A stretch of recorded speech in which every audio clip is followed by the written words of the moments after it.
오늘 본문 말씀 전에 어떤 말씀이 있었죠? 예수님이 이제 기도를 하시는 일이 있었죠. 겟세마네 동산에서 3명의 제자를 데리고 기도를 하셨습니다. 제자들은 예수님이 기도할 때 잠을 잤어요. 하지만 예수님은 기도하라고 명령하시는 것이 아니라 본인이 직접 기도하시는 내용이 나옵니다. 기도 후의 사건이에요. 예수님이 기도한 이후의 사건인데 그 이후의 사건이 뭐냐? 가룟 유다가 예수님을 배신하는 거죠. 이제 그의 제자 12 중에 한 사람인 가룟 유다가 예수님을 배신합니다.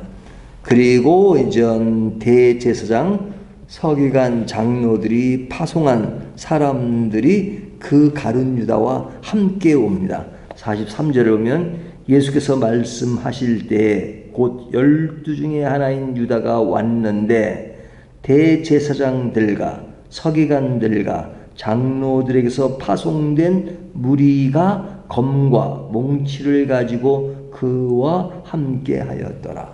그러니까 예수님의 12 제자의 한 사람인데 그가 예수님께 왔는데 어떻게 왔어요? 대제사장들이 파송한 사람들과 왔는데 그들은 뭘 가지고 왔어요? 무기를 가지고 왔죠. 칼과 몽치를 가지고 왔습니다. 그러니까 이렇게 왔다는 자체가 예수님의 제자로서의 모습과는 다르잖아요. 그래서는 안 되는 거잖아요. 그런데 그가 완전히 그릇된 모습으로 나타나서 그리고 거기에 평화의 왕이신 예수님 앞에 칼과 몽치를 가지고 왔다는 것, 이것은 예수님과 전혀 다른 모습을 보여줍니다. 그런데 그가 하는 행동을 보면 예수님께 입을 맞춰요. 입을 맞춰요. 뭐 그럴싸하잖아요. 하지만 그 입 맞춤은 뭐예요? 46절을 보면 그들이 예수께 손을 대어 잡건을 어떻게 사인을 줘서 그렇게 잡는 거죠. 45절 이에 와서 곧 예수께 나와 라비어 하고 입을 맞추니 그들이 예수께 손을 대어 잡거나. 그러니까 입을 맞추는 것은 그들에게 사인을 준 겁니다. 내가 입을 맞추는 그분이 바로 예수니까 너희가 그분을 잡어. 뭐 그렇게 이야기한 것이죠. 그러니까 입 맞추는 모습이 위선과 그리고 자기의 것을 만족시키기 위해서 행하는 행동이라고 볼 수 있죠. 입 맞추지만 그 뒤에 있는 것은 그 힘을 가진 사람들이고 그리고 그들이 가진 것은 칼과 몽치들입니다. 칼과 몽치들. 그러니까 예수님이 칼과 몽치를 두고 예수님을 잡으러 오니까 예수님이 뭐 무기를 지닌 것도 아닌데, 그러니까 예수님이 뭐라고 말씀하세요? 48절에 보면 예수께서 우리에게 말씀하여 이르시되 너희가 강도를 잡는 것 같이 검과 몽치를 가지고 나를 잡으러 나왔느냐? 내가 강도냐? 내가 무기를 가진 군인이냐? 나를 잡기 위해서 칼과 몽치를 가지고 나왔느냐? 그러니까 정말로 예수님을 잡기 위해서 그런 무기를 동원한 그런 모습이라든지 그런 것들에 대해서 참 가엾이 생각되는 측면이 있죠. 그러니까 예수님을 잡기 위해서 칼과 몽치를 가지고 오니까 그 의협심이 강한 베드로가 칼을 뽑습니다. 칼을 뽑아가지고 이제 그냥 이렇게 탁 치죠. 근데 칼로 칠 때는 그 사람의 어떤 이 중앙을 와서 쳤을 거 아닙니까? 탁 빼가지고 그 사람 머리 가운데를 탁 치면 그 사람이 죽을 거 아닙니까? 근데 그 사람이 어디가 잘렸어요? 기가 잘렸잖아요, 기가. 기가 잘렸잖아요. 왜 그 기가 잘렸냐면 베드로가 이제 기를 자르기 위해서 정확하게 칼을 친 게 아니고 겨냥은 이제 가운데로 했을 겁니다. 근데 이제 이게 칼에 익숙한 사람이 아니에요. 베드로가 어부잖아요. 뭐 군인도 아니고. 그러니까 정확하게 중앙을 쳤을 텐데 이제 허친 거죠, 허치니까 이제 기에 맞아가지고 이 기가 딱, 말고의 기가 딱 잘리죠. 그러니까 예수님이 그 말고의 기를 붙이시고 칼을 쓰는 자는 칼로 망한다. 이제 그런 말씀을 하시잖아요. 그러니까 이제 그런 그 베드로가 이제 아주 그런 칼을 드는 것은 용감해 보이지만 사실은 베드로도 바로 도망가는 것을 볼 수 있어요. 물론 예수님이 고난을 받을 때 나타나긴 하지만 그러나 제자들이 다 도망했다고 말합니다. 50절 보면 제자들이 다 예수를 버리고 도망하니라. 그죠? 다 도망가고 예수님이 잡히게 되니까. 그리고 예수님이 잡히게 되는 것은 뭐예요? 당시의 정치범으로. 정치범은 굉장히 무섭습니다.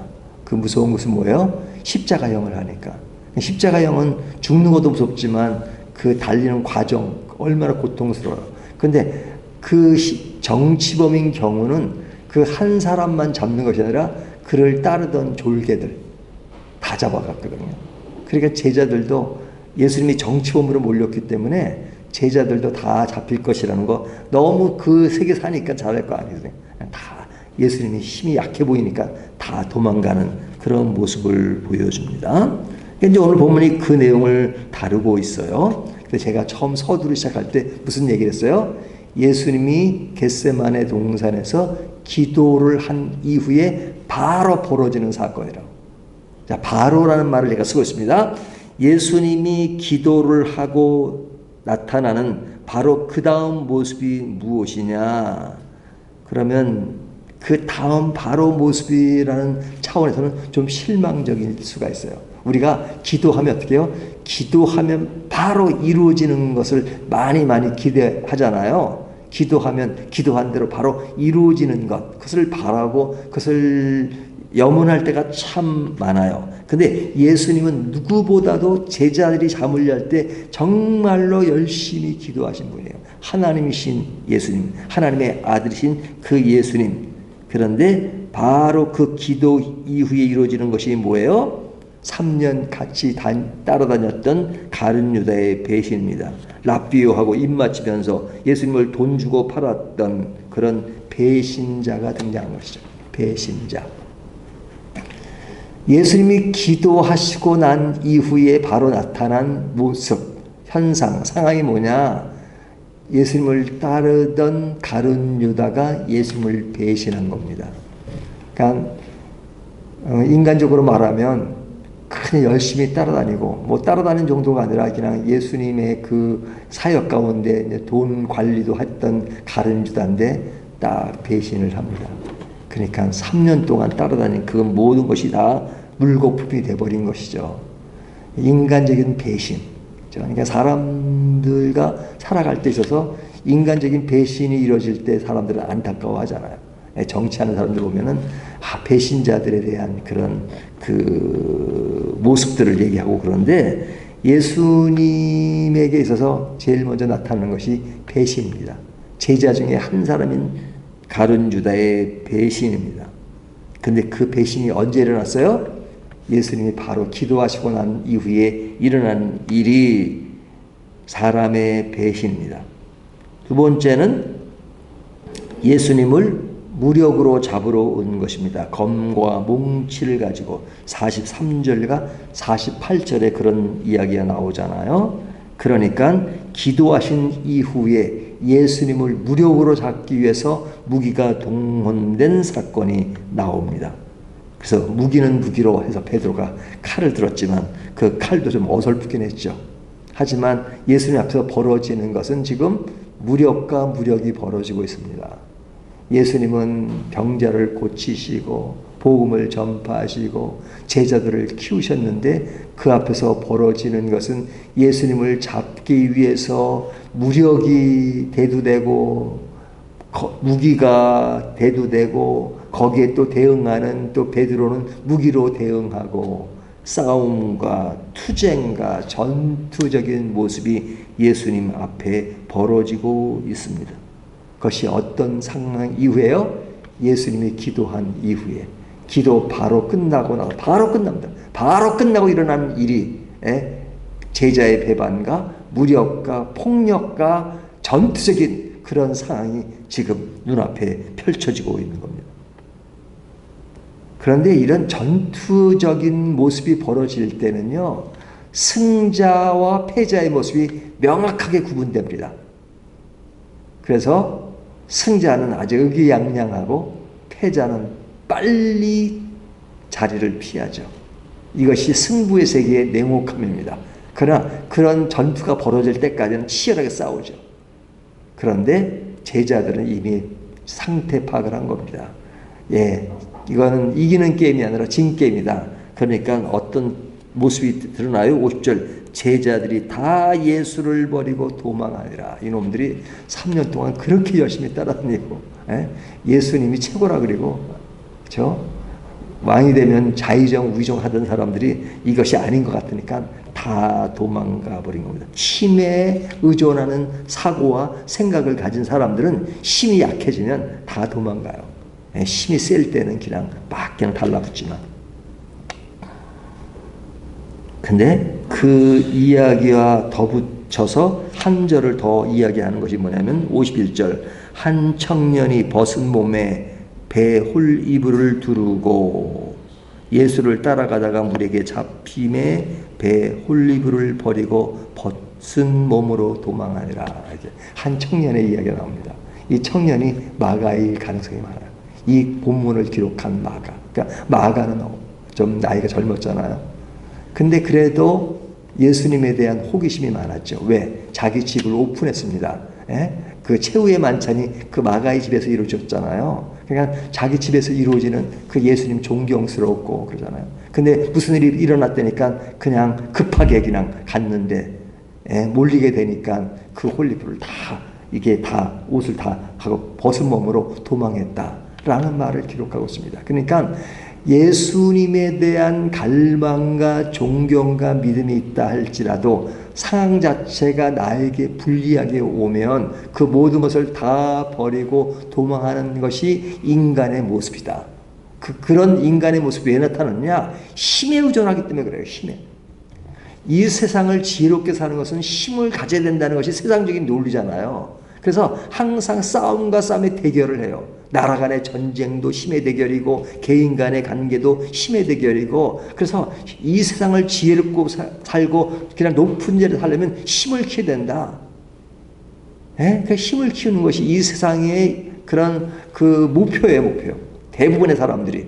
크리스찬들도 사실은 예수를 믿는다고 하면서도 힘을 키워야 된다고 생각해요. 교회도 힘을 키워야 된다고 생각해요. 그러니까 하나님이 힘이시고 예수님이 힘이라는 것보다는 그냥 정치적인 힘을 키워야 된다는 것이 일반적인 사고입니다. 그래서 힘이 약하면 안 된다고 생각하기 때문에 힘을 키우려고 노력해요. 안 되면 힘을 키우는 사람이 달라붙든지 아니면 그냥 도망하든지 이것이 세상적인 논리인데 그 논리가 그대로 있었거든요. 근데 그런 논리가 이 글을 기록한 마가도 그런 사고에 젖었을 때는 자기가 아무리 예수님을 좋아한다 할지라도 그 논리 앞에서는 도망할 수밖에 없다는 것을 간접적으로 표현해요. 마가가 대단합니다. 자기 이름은 밝히지 않지만 딱 한 절에 그 이야기를 넘어서 그런 자신의 모순된 모습을 드러낼 수 있다는 건 참 위대한 일이죠. 그렇죠? 마가가. 보통 자기를 이렇게 드러내는 일들을 하지만 마가는 그런 일들을 하면서 이 본문 전체의 내용을 이 자체로 딱 요약을 하는 겁니다. 사람들이 힘의 논리에 빠지면 이렇게 된다. 자기의 모습을 예로 보여준 것입니다. 그러니까 우리가 진짜 조심해야 될 것이 뭐냐? 우리가 늘 한 가지로 말하는 것이 믿음으로 살자 그러잖아요. 믿음으로 살자. 그러니까 믿음으로 사는 게 뭐예요? 믿음으로 산다는 건 하나님을 절대 신뢰하는 거잖아요. 근데 하나님은 신뢰한다고 말은 하지만 그런 삶의 형태와 신앙의 형태는 오늘 본문에 나타나는 그런 힘의 원리가 지배해요. 힘의 원리. 그러니까 이게 우리들의 어떤 이상과 신앙적 이상과 어떤 행동의 그 괴리감 같은 게 있는 겁니다. 그렇기 때문에 그 괴리감 자체를 죽이는 것이 신앙의 굉장히 중요한 측면입니다. 믿음으로 산다는 것은 결코 쉬운 일이 아닙니다. 말로는 믿음으로 살자 하지만 실제 상황이 벌어지면요. 믿음이 아니에요. 믿음. 힘의 논리가 지배해요. 힘의 논리가. 그러니까 이런 힘의 논리가 지배하는 것, 그런 힘의 논리에 의하면 예수님은 어떤 모습이에요? 처절한 모습이잖아요. 힘에 밀리고 잡혀가고 붙들려가고 십자가에 매달리시고 완전히 지는 그런 모습이잖아요. 그러니까 오늘 본문은 힘의 논리가 이긴다, 힘이 없으면 진다, 이 이야기를 하기 위해서 본문이 주어진 것일까요? 전체적인 형태의 흐름은 그렇습니다. 하지만 마가는 그런 모습을 딱 그리면서 아주 결정적인 한마디를 해요. 그 결정적인 한마디가 무엇인 줄 아십니까? 49절, 내가 날마다 너희와 함께 성전에 있으면서 가르쳤으되 너희가 나를 잡지 아니하였도다. 그러나 이는 성경을 이루려 함이니라 하시더라.